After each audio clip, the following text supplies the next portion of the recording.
morning, everyone, uh, and welcome. Thank you for joining this brain date today on nurturing 21st century skills and agency in the classroom. I'm Mamta, your host for this brain date session. Uh, and this brain date is co-created by It Involve was and said that Agency only boys can do this because Sagar. I'll just give you a brief. Is this audible like this? So I'll just give you a brief about Involve and the Agency Collective.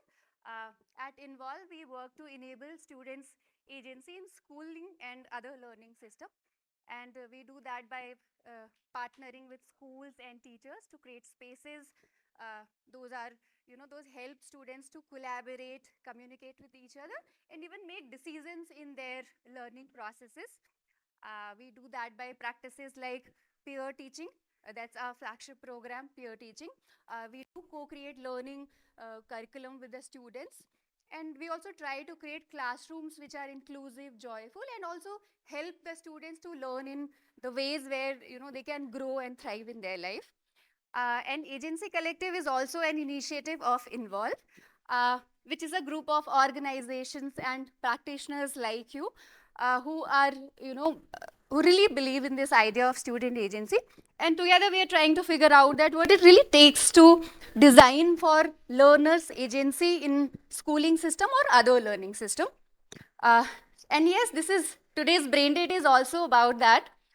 Uh, so since yesterday, many of you must be hopping between brain dates and conversations, dialogues around education in schooling, community in the systems. So this brain date is also, meant to build on all of that. We are not kind of opening a new thread. Uh, but I guess I don't think there's a matter of question that any of us in the room do not believe in this idea of that students should have agency and 21st century skills are needed. Of course, we all agree to that. So the idea is to just build on that. That how do we do an applied sense mating to this concept and the questions which we have. Uh, and look at all of this from our perspective, that what kind of work we do, what kind of experience we bring to the table, and what kind of constraints are we facing in our work. So that's the idea for this entire brain date. uh, so this next 60 minutes are, we have divided it into two sections. The first section, we will have some provocations from our speakers on the themes of, exploring student agency and 21st century curriculum. And just after that, we'll move into smaller group discussion. So initially, we had also planned a question answers, but then given a short, we just have 60 minutes. So what we can do is just note down our questions when our speakers are speaking, and then when we go into the smaller groups, we can discuss on those questions, right? Uh, so I'll, before moving to the section, I'll quickly introduce our speakers. So our speakers are the practitioners. I think most of you also know them, are the practitioners from the organization who have deeply worked, around these questions. Uh, I just, this was a new information for me today that Akansha has been there for 35 years. Lend a Hand has been working, from 2001 or 2002. It was 20 years now. The other organizations are there from the last 14 years, So you imagine the kind of experience they are bringing to the team. Yeah. So the idea is that they share on those provocations, which will be at the starting point for our conversation. If you have any thoughts around those, the questions around that, and then we will do deeper conversation on that, right? So I'll quickly introduce our speakers for today. We have Raj from Lend a Hand India. Raj is a vice president and co-founder of Lend a Hand. Uh, and as you must also know that Lend a Hand works at that intersection of schooling and skilling, especially at the theme of, transition from school to work. Their mission is to make education, schooling more meaningful for the young people by inculcating vocational skill and skilling, which will help them to inculcate entrepreneurial capabilities in their future. And we guess by this very nature of the work they have been doing, they have been deeply engaging with this question of that what actually skills mean to the young people of India, and actually what it means to do that at scale, because Land Hand has been working that at scale. So how the experience have been. So yes, Raj will anchor that conversation around. Uh, then we have Mukesh ji. Mukesh ji is from a very unique school called Umang Democratic School in Haryana. And this school is centered around the idea of how democracy, student democracy, agency in the classroom, and the partnership between parents and community can actually enable skills and agency. So the idea is that how something in the classroom can be enabled by the partnership beyond the classroom. That has been the experience of Umang Democratic School. So we'll know more about it from Mukesh ji. And then we have Jayashree from Akansha Foundation. She is the senior director at the Multiply Initiative. Like we said, 35 years, and you know that forte of deeply working into the schooling system. You know, Akansha's work it's been rotating around that, you know, teacher leadership in the student, even school culture. And again, it also gives us an insight into how everyday adult practices, what adult practices actually enable or disable agency and skills in the classroom. So Jayashree ma'am will speak about that. And yes, then we have Janvi from Education Above All. Janvi, like yesterday, I think we heard from Janvi. She is an executive director at Innovation Director at Education Above All, and Education Above All has worked with 70 plus countries, and they work on, like I remember yesterday, on the 4 C's: choice, uh, compassion. Sorry, I'm forgetting. Sorry, but yes, the idea is to have access, relevance, and what kind of learning experience actually translate into skills. So this is what Education Above All has been doing, and what is very commendable about this work, that the kind of geographies they have been working in. Yesterday we were there when she was sharing about her work, and you know, all the war torn areas where it is actually needed, and the kind of solutions they have come up with, whether these are project based learning or whether these are tablets at the homes of the learner, it has actually helped the learners to gain skills. So Janvi will actually bring that global perspective of that what kind of learning experience actually help in, you know, translating into skills. What is project based learning, but even what makes sense to a learner in their context, what do they need, right? So yeah, I think a big monologue here, but yes, I'll give it to our speakers. I'll invite Raj to share his thoughts here. Yes, Raj.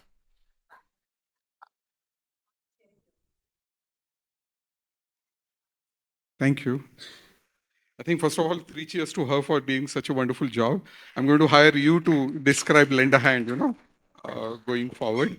Uh, very happy to see you, all of you, and very happy that the room is full. I always wondered, koi nahi aaya to kya karenge, and all. But very happy to see you, and we'll quickly run through, the-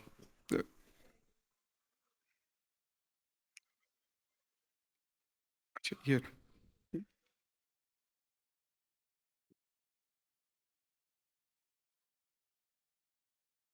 I've been a consultant in my past life, so cannot live without, PowerPoint. Uh, till the time they start. So basically, I think, skill education in schools, all of you might have gone through, if you've studied in India, SUPW or work experience, some useful period wasted, or, a social useful productive work. So it has been there for a while. And from, say, about 2010, there was a state central government scheme which was introduced to introduce vocational education in the schools here. And what is changing now going forward is that the school education, the skill education in school is going to be mandatory up to grade 10. Not only it will start from grade 6, going up to grade 10, and then for 11th and 12th as well. So I'll just like to play some, clips.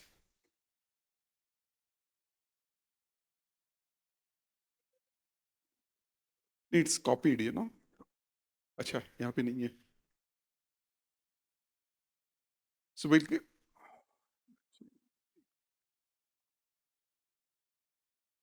you can play the first one. So this is the one, what is happening in the school, you know, she'll just. National School. That Skills on Wheels has come in our school for teaching us the basic skills that we know and we all should master. There were 4 sections and I was personally in the healthcare section. I got to know about BP, about stethoscope and many other instruments that we can use. We also got to know about our BPM so that we could just know our body weight, and also we should know that we should not be obese or whether we are actually healthy or not. In the agriculture section, we got to know about so many plants that, and also I got to know about how the diversity is there on our planet. And also Skills on Wheel has gifted us some plants that we cultivated ourselves. In the engineering section, some students perform the basic engineering skills like cutting the wood, reshaping it, so that they could know that what basic carpentering is. Skills on Wheels has taught us that no job is small or large. I want to personally thank Skill on Wheels for coming in our school. Thank you, team. Good morning, world. Myself, Srishti Dubey, coming from PK. So I know who does a better job, so I made her speak rather than, you know, me. So this is what is happening in schools, you know, that right from grade 6 to 8, it is an overall exposure to world of work. In grade 9th and 10th, the students will get exposed to 6 different sectors. You know? So it can be right from finance, food processing, healthcare, fashion design, gardening, mechatronics, AI. So name the sector. So in 9th and 10th, the students will undergo exposure to 6 of them. And then 11th, you will choose one that I like gardening or I like healthcare. And then you specialize. And all this is part of the school curriculum. So you are part of the, you know, normal school from 6 to 12. It is a 100-mark subject going forward. It is 110 hours on the school timetable now. I keep joking that, you know, space on the school timetable is like more expensive than real estate in Bangalore probably, you know, and also getting it has been a huge thing to sort of, you know, go by as well. And we all know that just doing things in the school is not going to be enough, right? Because we all know that as soon as you go outside, the things are totally sort of, you know, different. So we'll show you another clip to show what it is about. Basically, we also introduced internship for 11th and 12th grade students with local employers. Normally, internship we think only is about master's student, you know, MBA, MSW and all.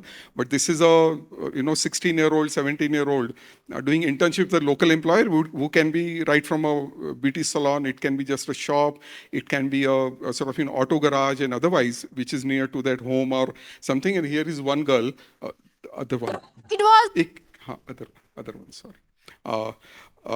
So here the girl is describing what was her experience of working with a fashion mart. You know, it was a retail fashion accessories shop. Yeah.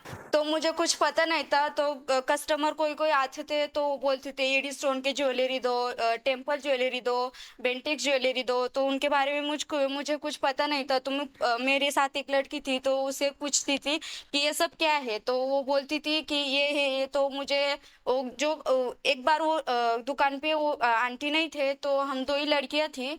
तो मुझे थोड़े दिन के बाद थोड़ा बहुत पता चला. तो दुकान मेरे भी भरोसे छोड़ के जाती थी. जो पैसे के गल्ला रहते थे वो भी मेरे भरोसे ही छोड़ के जाती थी. तो मुझे बहुत ऐसा डर लगता था कि पैसे की हेरा फेरी होंगी तो कुछ हो गया तो मेरे पे ही आएगा. तो मैं सब लिस्ट बना के रखती थी कि क्या क्या बेचा, कितने कितने का बेचा. तो ये सब सारे बहुत सारे चैलेंज आए और मुझे तो सबसे अच्छा ये लगा कि मुझे बहुत सारी चीज़ों के बारे में पता चला. उसको इंग्लिश में क्या बोलते हैं, हिंदी में क्या बोलते हैं, ये सारी चीज़ें मुझे पता चली. तो Thank you.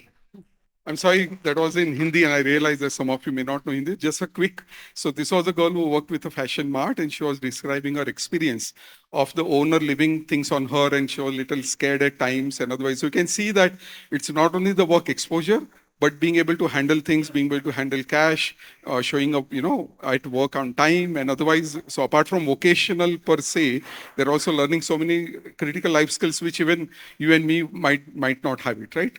Now, coming to the third one, you know, normally we always view vocational skill education only for livelihood, only for sort of, you know, some sort of vocation and otherwise. It is as much applied learning. Like the first girl, she was talking about gardening. If you do gardening, you will do botany better. right? I mean, in that sense. Or if you do electrical wiring, you will learn Ohm's law better, in that sense. So other aspect of skill education has been the whole gender aspect of it, in that how girls are becoming more and more aware. Girls are becoming sort of more and more aware about their rights, what they need to do. And this is the last one, and we'll close with that. And that said that only boys can do this because it is ready to electrician field or architecture field or your other fields which are related to only boys. But it's not important that boys can do everything. It's only that we think this. It is our thought, not the fact. So I just want to say to all the parents to please have the girls also support them. They are not just to marry and prepare the food for their family. They can do everything if you will support them or if you will help them. anyways, there you are.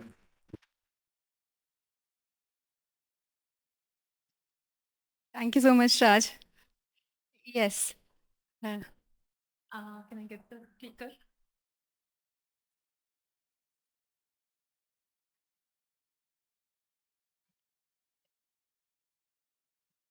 Good afternoon, everyone, and thank you for the opportunity to talk about Akanksha. Thank you, Mamta, for already setting the context and talking about history of Akanksha. I have the privilege of at least nearly half of that 35 years being in Akanksha, and so it's kind of wonderful to see the children grow and who they are today. So I'm going to start with one of my student, Dhanashri, and her story. Can I? Yeah. So Dhanashri is right now in Trinity College in Connecticut, pursuing her bachelor's degree and in economics and wants to take political science and human rights.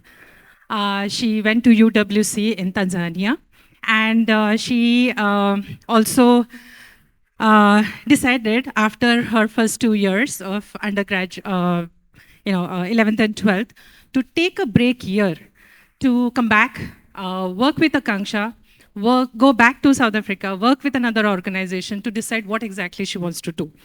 This was a really, really bold decision of hers. And her parents came and met me and a few other teachers. Is she doing the right thing? She's wasting 1 year. And we said, we just need to talk to her, what is on her mind and why does she want to take that year? And now she is at Trinity and she's pursuing her bachelor's. Very clear about what she wants to do next. This was a quote from one of her hosts this winter she stayed. And they said, she's a remarkably young woman, smart, articulate, sincere, and opinionated and charming. I'll leave the rest of it, which talks about Akanksha. So here she is with her hosts. Back in 2011, that's where Dhanashri is, walking down with me in the government school corridors. This is Akanksha school where we work with government in public-private partnership. The building infrastructure resources come from government, and we have our teachers, we train, we decide the curriculum and the learning experiences for children. So we have the autonomy. That's really, really big in the partnership for us. Dhanashri's father is a school van driver and mother is a housemaker. She has a younger brother who's an JEE aspirant. When she came in, this is how she looked. And all her years since then, completely immersing in different experiences. Reading Charlie and the Chocolate Factory and building this factory with mud on the school ground, making a mess, cleaning it up afterwards, doing the presentations, and teachers pushing her to do it in English and doing it in Marathi and Hindi for the parents when they come. So you have to do it in both the languages. Student council right from kindergarten, and they have their roles and they have to work across the grades to make sure that they're listening to each other and they're also listening to their peers and they're making decisions which are student-centric. At the same time, they have to follow the values of the school and they're not going astray and doing something like, we don't want this class or we don't want to, do studies at this time, we just want to do games, but make holistic decisions. And that's the day she becomes principal for a day and she's in my role. And I saw that I do wear cotton saris too often, and that's why she's also wearing a cotton sari. And then in her grade 5, we have a wonderful donor who comes along and gives us 2 lakhs worth of vouchers of crossword and says, You can set up your school library. We didn't have a library. So this group of kids go to Crossword, choose their books, come back, set it up, and they run it completely on their own. No teacher is taking any audit of any books. They guide the students. They tell each other which books to read. They write their own narratives about it, and then there is a whole things, everything that follows with it, role plays and stuff like that. This then transforms into digital libraries, digital champions, now AI, and fast forward and what's happening in the school. So this is a glimpse of what Dhanashree's 12 years in Akanksha School have been in a nutshell. Sports is another big part. This is very recent, just few days ago in one of the schools. Yes, some of the schools have really beautifully laid out, grounds like this, but some schools don't have, and that happens in the classroom. So physical education in the classrooms. But another part of skill building, and then we can build these skills and send them to Raj so that they can learn new skills. So that's kind of partnership here. But very recently, Pune Municipal Corporation had this award ceremony, all athletes together, and over 50% of the students were from our schools with 1,69,000 rupees worth scholarships. So the skill building is very, very intentional, right, with a vision for the students, and the vision is for mastery, agency, and purpose.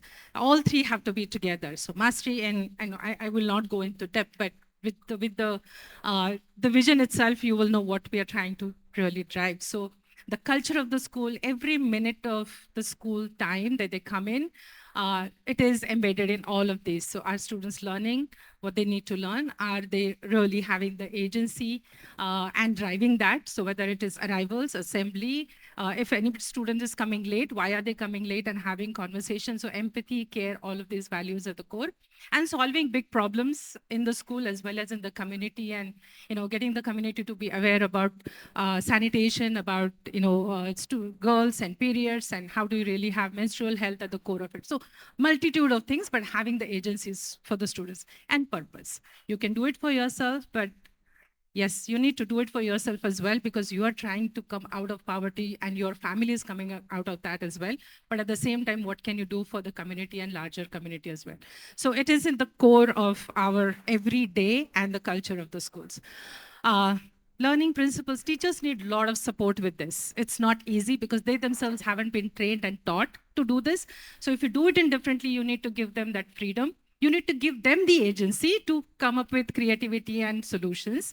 You also need to work very, very closely with them to say that collaboration is essential here as well.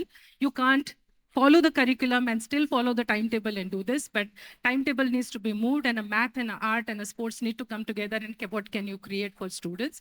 So all of this need to happen in the classroom, and the teachers need to be trained and given that freedom and listen to as much as you listen to children as well. So it's a collaborative effort. Can we do it only yes, you can do it only in 26 schools and 14,000 students. It's easy for Akanksha, right? We've done it in 30 years.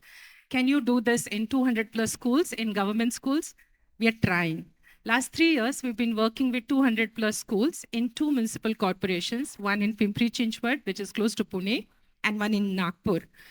And the way of teaching, learning, and giving student agency is taken in smaller pieces with the government through our very, very close partnership with capacity building of the teachers, setting the vision, setting examples, exposure visits, and so on and so forth. This is students working on their installation for Kala Ghoda Art Festival, which is just concluding tomorrow. This is one of the schools in Pimpri Chinchwad Municipal Corporation, Marathi Medium School. And the children put together installation on all of this, chaos, or all of this, wheels in your brain. And there's a whole roller coaster of human thoughts. And it's their thoughts, it's all of their coming together and making this installation. And they won the first prize at Kala Ghoda. It is one of the government schools, not Akanksha School. So this is an effort of taking. So there is a lot that can be done. There's a lot that can be challenging, but I think there are certain principles at the core of it, and I would say agency for students, agency for adults. And when the both of them come together, we can see these wonders. Thank you. Thank you so much.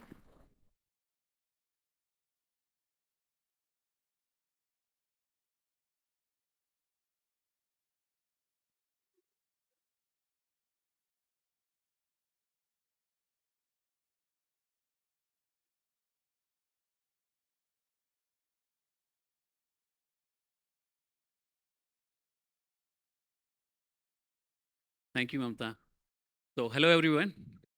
So, first I take a permission from your side. I'm not very comfortable in English. If you allow me to, can I speak in Hindi? और किसी को अगर कुछ problem है तो आसपास के लोग थोड़ा मदद कर दीजिएगा. हाँ, तो पास मिला, ठीक है, थैंक यू. तो बेसिकली जब ममता बोल रही थी उमंग ए डेमोक्रेटिक स्कूल, वर्ल्ड की लार्जेस्ट डेमोक्रेसी कंट्री में अगर किसी स्कूल को डेमोक्रेटिक लिखना पड़ रहा है तो उस डेमोक्रेसी का सवाल है ना. अदरवाइज ज़रूरत क्या है डेमोक्रेटिक स्कूल लिखने की. और मैं उस स्टेट से आता हूँ, हरियाणा से, जहाँ जेंडर नॉर्म्स आज भी वही हैं जहाँ 50 साल पहले थे. 1000 लड़कों के ऊपर हमारे यहाँ अभी भी 840 लड़कियाँ हैं. थोड़ा सा पीछे नहीं आवाज आ रही. ठीक है. हाँ. मैं उस स्टेट से आता हूँ जहाँ आज भी 1000 लड़कों के पीछे 840 लड़कियां हैं. हर बार 160 लड़कियां कहाँ जा रही हैं वो आप और मैं सब जानते हैं. वहाँ पर उस स्टेट में अगर कोई स्कूल डेमोक्रेटिक वैल्यू और डेमोक्रेटिक एजुकेशन की बात कर रहा है तो वो अपने आप में कितना चैलेंजिंग होगा उस पर आज हम बात नहीं कर रहे. हम बात कर रहे हैं जो अभी हमने स्पीकर से सुना तो बार बार मेरे को रेजोनेट होता है 3 चीज़ें: वॉइस, चॉइस और ओनरशिप. आपको बहुत सारी वॉइस दिख रही थी, बहुत सारी चॉइसेस मिल रही थी और उस सबसे ओनरशिप आ रही थी. ऐसी ही 3 छोटी छोटी कहानियां मैं आपको उस वॉइस, चॉइस और ओनरशिप जब आती है तो वो क्लासरूम से बाहर कैसे दिखती है उस पर थोड़ा सा हम बात कर लेते हैं. यस, तो स्लाइड आए उससे पहले ही मैं थोड़ा कंटेक्स्ट सेट करता हूँ. तो हमने उमंग में जब शुरुआत की तो एक ऑर्फन से शुरू किया था और ऑर्फन से होते हुए पास की एक कम्युनिटी थी डकोत, जो शनिवार और मंगलवार को तेल मांगते हैं. लड़कियां कभी पढ़ने नहीं गई थी और लड़के गए थे तो सरकारी स्कूलों से वापस अपने घर आ गए थे क्योंकि उनको टीच किया जाता था डकैत के रूप में कि वो डाकू कम्युनिटी से लोग हैं और वो सहन नहीं कर पाए और वापस अपनी कम्युनिटी में वापस आए. उन बच्चों के साथ जब हमने काम शुरू किया तो हमें 2 चीज़ें समझ में आई. पहला, कल्चर और वैल्यू का क्या रोल होता है. दूसरा, जो पैडागोजी है वो उनकी लाइफ एक्सपीरियंस से नहीं आती, वो कनेक्ट नहीं करते हैं, वो सोशल नॉलेज कैपिटल उनके पास नहीं है. तो हम अपने स्कूल को तब हमने वैल्यू और कल्चर के डेमोक्रेटिक वैल्यू को प्रैक्टिस करना शुरू किया डे टू डे लाइफ में. सुबह से लेके शाम तक no hierarchy, dignity is a part of life. सुबह प्रिंसिपल से लेके टीचर से लेके बच्चे, टॉयलेट से लेके हर काम को साथ कर रहे थे. उसने एक कल्चर बिल्ड किया. तब सवाल आए कि सिर्फ ये गरीब बच्चों के साथ क्यों, तो क्यों ना एक डाइवर्स स्कूल बने. और उस डाइवर्स स्कूल में मेरी 2 बेटियां हैं. उन दोनों बेटियों को मैं उनकी मदर के एक बड़े प्राइवेट स्कूल से निकाल के उस स्कूल में लाया और मेरे दोस्तों ने वहाँ लाया. तो उस डाइवर्सिटी के कारण जो धीरे धीरे एक एजेंसी है जो डाइवर्सिटी है, डिफरेंट एक्सपीरियंस, उसने कुछ अच्छी चीज़ें की और कुछ हमारे लिए चैलेंज भी लाए. तो 3 वर्ड मैं अपनी इस पूरी पिच में रख रहा हूँ जिस पर हम लेटर ऑन बात करेंगे. पहला है करेज, एजेंसी के साथ जो करेज चाहिए. दूसरा है रेजिलियंस और तीसरा होप. तो इन 3 कहानियों में हम इन 3 चीज़ें देखेंगे. इसे दूसरी स्लाइड करेंगे, एक और अलग. यस, ये आज से करीब 10 साल पहले की तस्वीर है. ये लड़कियां उसी डकोत कम्युनिटी की फर्स्ट जनरेशन, पहली बार स्कूल में आई थी और एक स्पोर्ट्स मीट में हम आउटसाइड, एक अपोलो इंटरनेशनल स्कूल है हमारे पास में, वहाँ मैं इनको लेकर गया था. इसके जो सेंटर में आप देख रहे हैं, मंजू नाम की लड़की है. मैं एग्जैक्टली पॉइंट नहीं कर रहा, कोई भी मंजू हो सकती है, डजेंट मैटर, है ना. मंजू एक दिन क्लास में बहुत गुमसुम बैठी थी और थोड़ा सा बात करते ही वो रोने लगी. और जब उससे सवाल किया गया क्या हुआ, तो मंजू ने कुछ नहीं बोला, पर उसके साथ की लड़कियों ने जरूर बोला. और उन्होंने बोला कि अगले महीने मंजू की शादी है. और उस वक्त मंजू की उम्र सिर्फ 15 साल थी. डकोत कम्युनिटी की अपने रिचुअल्स हैं कि 14-15 साल से लड़कियों को ज़्यादा घर नहीं रखते, आपके कानून चाहे कुछ भी बोलते रहे. तो जब मंजू के पेरेंट्स से हमने बात की एज ए स्कूल, तो उन्होंने बोला कि this is our personal matter, ये कम्युनिटी का मैटर है, आप पढ़ाई का काम कीजिए, हमारे रिचुअल्स में मत आइए.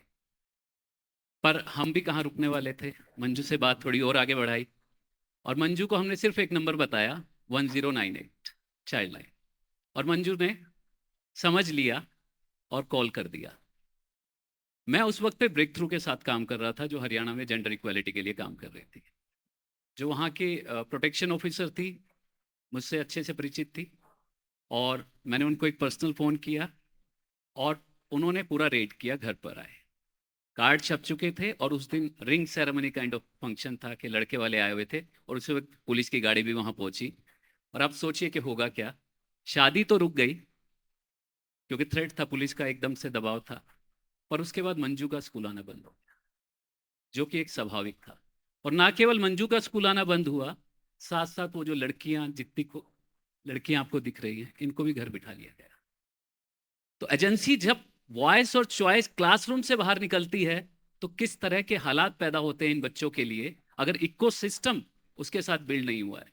तो ये पहली कहानी है, इस पे और बात करेंगे। थोड़ा दूसरी कहानी की तरफ चलते हैं, आकांक्षा के। हाँ, चलिए इसको कर लेते हैं। तो ब्रेक थ्रू में काम करते करते मैं करीब करीब स्टेट के हम 6 डिस्ट्रिक्ट्स में काम कर रहे थे। तो एक डिस्ट्रिक्ट है करनाल, उस वक्त हमारे सीएम साहब थे मनोहर लाल जी खट्टर, उन्हीं की सिटी, मतलब करनाल से ही वो मेंबर ऑफ पार्लियामेंट भी रहे। उस सिटी में एक गांव है देवीपुर, नाम भी कितना अच्छा है, देवीपुर, यानी देवियों के नाम पर पूरा मतलब वो गांव है। उस गांव में काम करते हुए जब मैं लड़कियों से बात कर रहा था, तो पता चला आज तक एक भी लड़की, आज़ादी के 75 साल बाद भी, विकसित हरियाणा के एक विकसित जिले के एक गांव की एक भी लड़की कॉलेज नहीं गई थी। आप सोचिए, पूरी बीबीसी की स्टोरी है, इस पे आप देखना चाहेंगे तो अलग से शेयर कर सकते हैं। तो इन लड़कियों से जब हमने बात किया, क्योंकि इनके साथ हम एक लंबा प्रोग्राम कर रहे थे एडोलेसेंट एम्पावरमेंट का, तो लड़कियों ने कहा वो पढ़ना चाहती है। पंचायत से बात किया, सरपंच बोला मैं भी पढ़ाना चाहता हूँ, पर अकेली लड़की को भेजूँ कैसे, करीब 22 किलोमीटर दूर कॉलेज है, कोई सर्विस नहीं है बस की। तो लड़कियों ने अपना ग्रुप, यूथ ग्रुप बनाया, स्कूल ने भी काफ़ी नच किया, पंचायत साथ आई, एसएमसी साथ आई, और लकीली गवर्नमेंट ऑफिसर, एक chief judicial magistrate district legal service authority में हमारी एक सीजीएम थी, जब मैंने उनके सामने ये कहानी रखी, उनको गांव लाए। जो पेरेंट्स भेजने को तैयार नहीं थे, उन्होंने को as a role model present किया खुद को, कि मैं भी एक लड़की हूँ और आज मैं जज बनी हूँ, तो आप सोचिए आपकी बेटियां कहाँ तक जा सकती हैं। पूरा सिस्टम एक साथ आया। सीजीएम ने लेटर लिखा एमडी को ट्रांसपोर्ट, सीजीएम ने लेटर लिखा एसपी को प्रोटेक्शन के लिए कि एक पेट्रोलिंग यहाँ कीजिए, और आज उस गांव से 40 लड़कियां कॉलेज आती हैं। तीसरी कहानी एक और देखते हैं। ये कहानी मैम के स्कूल से ही है, आकांक्षा मुंबई के स्कूलों के साथ मैं काम कर रहा हूँ पिछले 1.5 साल से। और जब हम कहते हैं कि हम काउंसिल बनाते हैं, बच्चों को चॉइस वॉइस देते हैं, पर थोड़ा सा गहराई से जब हम देखते हैं तो उनको चुन कौन रहा होता है।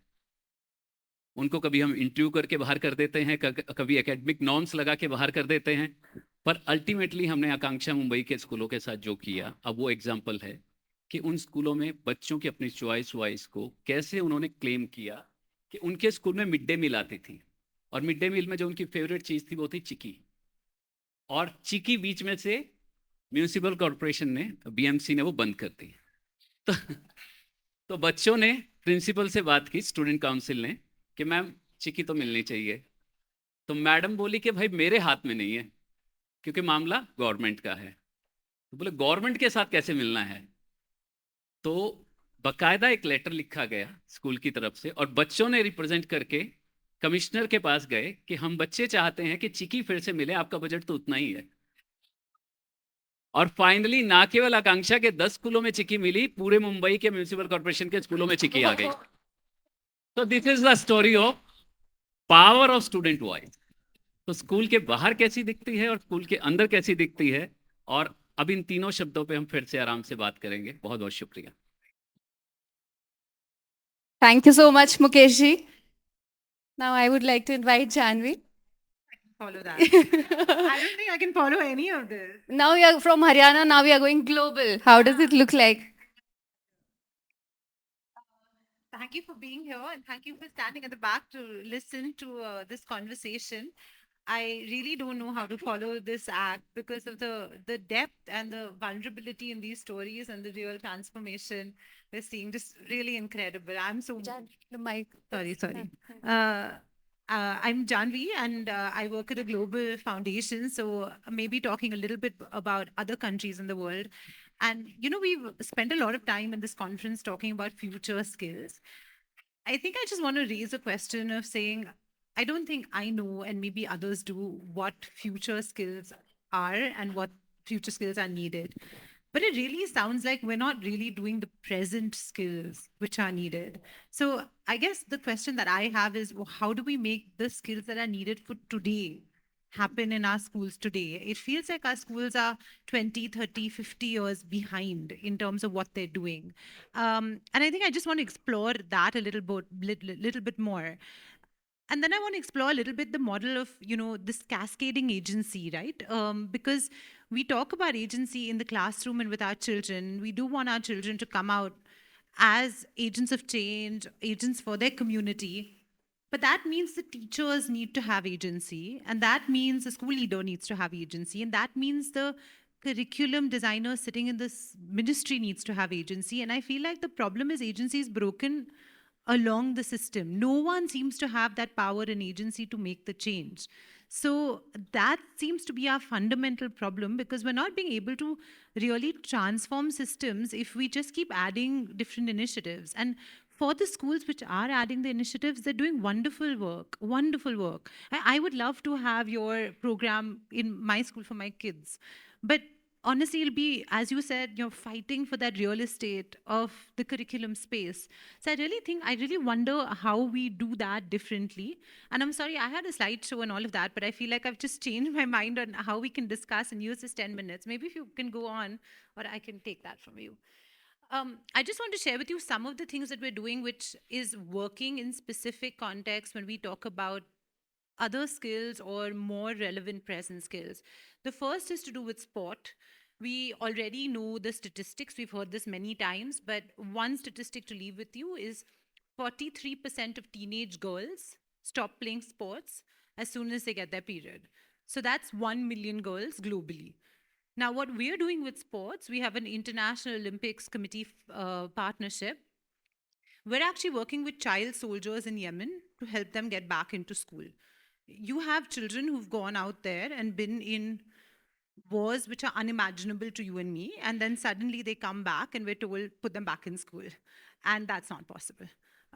So what we're trying to do is say, how do we use sport to build relationships, connections between communities, and how do we then get them to release some of that pent up energy, and through that start teaching them a little bit of the skills that they need to know in addition to the skills, life skills that they've learned, and then get them back into school. It's an endeavor. We've just started it. I'll keep you posted on how it goes, but it's really our really deep hope that we use things like sport to do that. We've been working on a curriculum called DigiWise. I think the biggest thing to me with this is governments, and I've been in many conversations with governments who've been discussing, should we have AI in our classroom, should we not? And the pendulum swings both ways, right? There are countries which keep it, the countries that don't. But 71% of children already have access to AI and are on AI. Now, what is happening with that AI? And what are they doing with that AI? Boko Haram is actually recruiting children to join Boko Haram through AI agents, which are chatbots, which are chatting with them. Because our children are seeking meaning, they're seeking purpose, they're seeking connection online. There are hundreds and thousands of financial scams, which are very regular. Children are being caught up in pornographic videos, fake videos, which are being generated because they're putting their photographs out there. So what we are thinking about is, we can discuss AI skills, but really what we need to discuss is, do they know how AI works? Do they know how digital and media literacy works? Do they understand algorithms? Do they understand chatbots? So we've designed a curriculum for that, where we're working in Peru. Moving on, I think the other bit is financial literacy. We've discussed this a lot, the need for financial literacy. Our kids are coming out of school with zero idea on how to manage their, very often in poverty-stricken homes, how to manage their finances. So we're trying to integrate that, of course, into project-based learning, because that's been our big push. And I'll come to that in a bit on how we do it. And then social emotional learning. This one really hits home. The World Happiness Report comes out every year, and for the first time ever, our children are the most depressed segment in the World Happiness Report. More than adults, more than youth, our children are the most depressed. I don't know how that sounds like for you, but for me, when I think of childhood, we think of happy, fun, laughter, play. But our children are depressed. Like, what have we gone wrong with? And of course, can talk to you about the crisis situations that we're working in, where there is much of a reason for these children to have this kind of trauma. But even in non crisis situations, our children are depressed, and this is not working. I don't want to, in an Indian context, talk about the academic pressures and the suicides which are leading to depression and the limited choice and opportunity, but we all know that to be true. So I think moving a little bit into the how, we worked on a lot of, I've talked about a bunch of our projects, but really one of the how to address this real estate problem that we thought about was project-based learning. Because we've talked about all of these other skills and all of these other things that we should do in addition to what the teacher is doing in the classroom. What we're trying to do is say, how do we do it with the teacher while she's doing other things in the classroom? So how does you do it together? Because it's not possible to have schools which have extra hours for sport, for music and dance, for vocational training. It's just not possible. We can't keep adding things on and on and on. We have 8 hours at best in the school. We have one teacher usually for a class of 50 to 60 children. So what do we do? So for us, when we started doing project-based learning, we said, within this project-based learning, I know I have to teach them a chapter on density. What else can I do? So now I can teach you how to do flood management when I'm teaching you density, by using discarded plastic bottles for you to design a life jacket. That's density. But that's density in application, something you can use at home with your communities, but also something that is teaching you the scientific concept that you needed to learn. That way, we're trying to tackle 2 things at the same time, and we're trying to address both of these questions together. So that's what we've been trying to do a lot of. We've also been doing a lot of that with green skills. Again, I don't know how many of you heard Geeta Gopinath at Davos, but she had the statistic which I'm going to tell you, which is 1.7 million people in India die annually because of air pollution, which basically makes it 4,657 lives every day. Every day, which are getting lost because of air pollution. And what are we doing exactly about that? Do our children all learn about climate? Do they know what to do about it? No. Again, how do we integrate this into what they're doing regularly in school? And how do we have that agency cascade across the system is a question we're trying to ask. So here's what we've been doing with our Internet Free Education Resource Bank. I've put a QR code there. All our materials are open source. Please feel free to access them. But please feel free to reach out to me if you want anything more about it. The idea is just we're integrating all these skills into one project which is curriculum aligned. It's not always easy, it's not always doable, but as much as possible, we're trying to make sure that our children are getting all of these skills while learning science, maths, all of their regular subjects, and through learning their regular subjects. So I think that's the idea that I just wanted to leave you with. Thank you so much. Thank you so much, Anvi. Thank you so much, our speakers. I think these were wonderful, some of the best stories and provocations for us. One thread, at least I could see here, is that, of course, skills are needed. There is a gap, there's a huge gap. Agency is needed. But somewhere I also feel that, how all of these are enabled also depends on a context, constraints, and also what kind of choices and actions that adult in that context makes, right? So with all these perspective, I feel what will make more sense for all of us is, how does it look like in my own context, where, where do I work, where I want to work, and what kind of challenges do I face in my work? So this is what we are going to do next. We are trying to do some collective applied sense making, that all of these provocation, how do they apply to my work? So we will quickly divide ourselves in the group of 4, and the discussion will be anchored by one of our speakers. So there, please feel free to ask questions, share your thoughts, and whatever you feel that, what kind of discussion we can have, so that some implication or a concrete next step for me for all of you, can at least some discussion towards that can happen, right? So can we take quickly 2 minutes to organize ourselves in a group of 4 groups, almost like group of 8 to 10